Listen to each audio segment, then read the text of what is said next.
Happy summer, Taurus. Welcome to your June 2021 astrological forecast. The sun is in Gemini up until the 19th. Mercury is in Gemini and it's retrograde but turns direct on the 22nd, and there's a new moon solar eclipse in Gemini on the 10th. And where you have Gemini on your chart is your second house of income. So this is getting energized, this area, by a solar eclipse. So the effects might last a few months.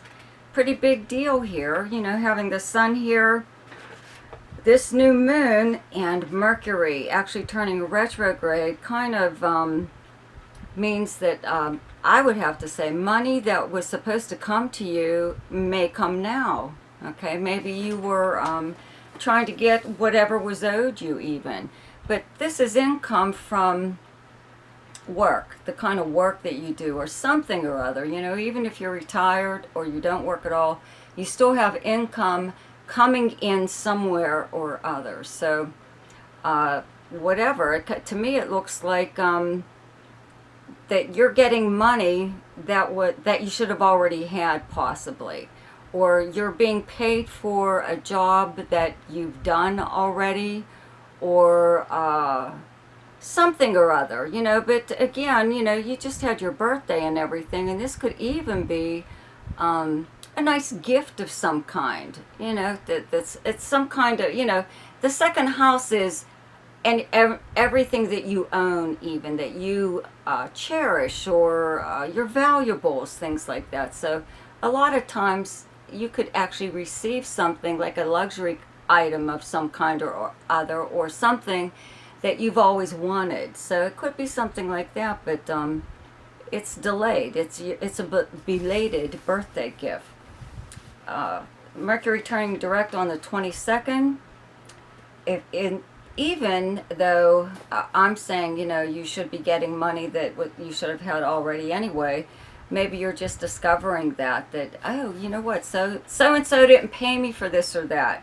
So you may spend this Mercury retrograde period trying to, you know, get what's due you, more or less. And then when Mercury turns direct on the 22nd, and this could even be dealing with like some financial institution, and we all know how much fun they are, right? Or a credit card company even. But when Mercury turns direct, it won't kick in immediately, but eventually you'll get it all cleared up and you'll get your money. And I actually have a video, there's a link in the description below to Mercury retrograde, a video that I've already done, so you should probably listen to that. Okay, Venus is in Cancer on the 2nd. Where you have Cancer in your chart is your third house. The sun moves here on the 20th. And let's see here. Well, that's pretty much it right there. Mars is still in Cancer up until like the 10th.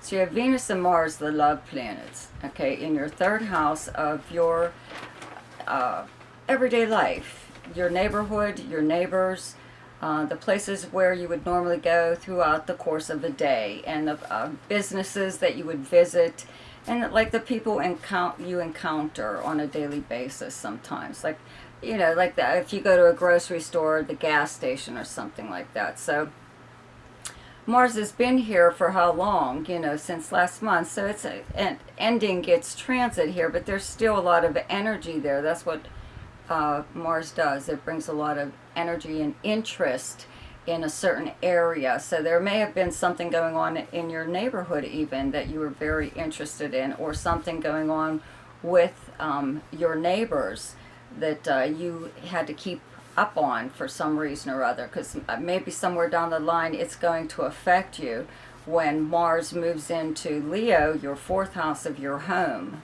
Okay, your home, your family. It's the property surrounding your home, the people you live with. Even if you live alone, it is your physical dwelling where you actually live. So there could actually be something going on in your neighborhood that you needed to know about. But having Venus here, if you had to ask any kinds of questions that are kind of prying in a way, but you needed to know, you needed this information, right? Venus kind of smooths that over a little bit. The third house is big communication and travel house, but having Venus here means that most of your exchanges with people that you have throughout the day or whatever, but like for the rest of the month till the 27th when Venus moves in Leo, most of them will be pleasant. So if you had to ask a lot of very prying questions and it sounds like you're snooping or something like that, people will probably tell you, you know, whatever it is that you would like to know. This is also a time, though, when you're out running around, especially when the sun moves here on the 20th, okay? If you're just out running in your own neighborhood, that you could run into someone that maybe you used to date or you used to go to school with, or whatever. Maybe it's someone that you would like to date, but you may, you know, keep in touch with this person after this encounter. Maybe you lost touch how long ago, but it brings like a nice relationship, possible relationship in your own area. The person lives nearby or whatever, or maybe they're even from another neighborhood where you used to live. But it's a very pleasant time, okay? But having the sun here also is kind of like having Mercury here. It does make you want to do more things in your neighborhood or in your area, or not too far from wherever it is that you live. This is also the house of local travel, like overnight travel, weekend travel, something like that. So you might even do something like that. You may also have a lot more contact with your siblings. This is the house of siblings and cousins. On the 24th, there's a full moon in Capricorn, and where you have Capricorn in your chart is your 9th house. It's directly across from this 3rd house. And, you know, around this time, I'd have to say that you may get a long-distance phone call or hear from someone by mail, even regular postal mail, about something very important information. It may be alarming to you at first, or whatever, you know, but the 9th house is also the house of legal matters, so maybe you'll actually hear something in regards to whatever you may be involved in. But it, you know, the full moon, it's not like too big of a deal. It's just that if you are traveling at this time, it just may not go smoothly. Your reservations might get screwed up a little bit. So, anyways, with Mars in Leo from the 11th on in your 4th house, okay, and Venus here from the 27th on, your focal point kind of turns to, you know, because the sun will be moving in here eventually, but these planets are here before that. So it's already starting to turn your attention towards your personal life and your home. Wherever it is that you live, you are in the mood to start making changes there. Either physical changes by some kind of like redecorating or moving furniture around, or making a space for a certain thing or other, or even buying something, a pretty big deal. We're back to having Gemini planets in your 2nd house of like things that you own, okay, even luxury items, but pretty much anything you own, it's your possessions, okay, and you are the natural ruler of this house, Taurus, okay, so you could actually buy something pretty big, maybe around that solar eclipse of the 10th, new moon solar eclipse, that's for your home. Maybe you're ordering it then, but it's not arriving till whatever, at another date, a later date. But having Venus here from the 27th on makes you want to beautify your surroundings or have pleasant times within a home setting or within your home. So if you live with someone else or you have family or something like that, you're trying to like ensure that things are going to go smoothly there, smoothly at home. Let's see here. Jupiter is in Pisces very briefly, okay, and it actually turns retrograde on the 20th. And Neptune has been in Pisces for a long time, and it also turns retrograde on the 25th. So where you have Pisces in your chart is your 11th house. So you have these two planets traveling together in your 11th house of friends, associates, acquaintances. It's where you would normally go to hang out, some club or bar or something like that. It's any kind of group that you belong to, or even like an organization, but it's like your gang, your gang of friends or whatever.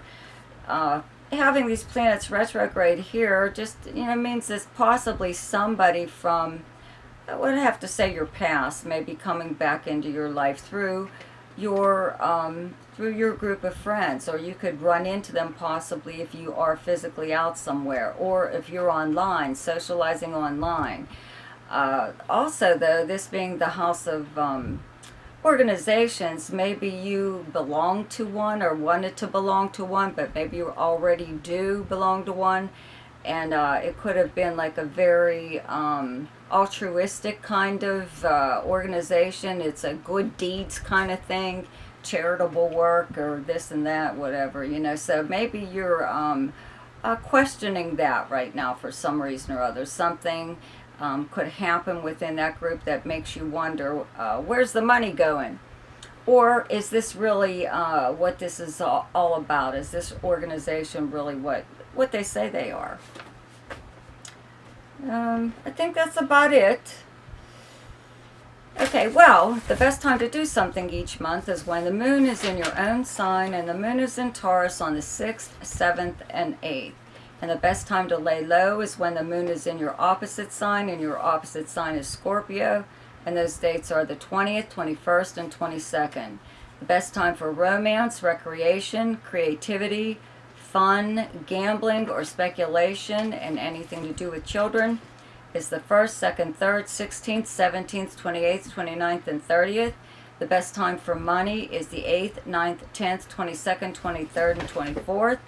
The best time for your career is the 26th, 27th, and 28th. And the best time for communication and travel is the 11th, 12th, 13th, 24th, 25th, and 26th.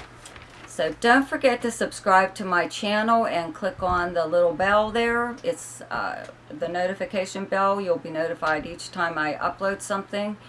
Also check out my Ask Me a Question and the link below to my website. Both of those have links there. And there's also a link there to a video of Mercury retrograde that I did a while ago. I suggest you listen to it. It'll be very helpful. And check out my weekly forecast. I will see you next week. Goodbye.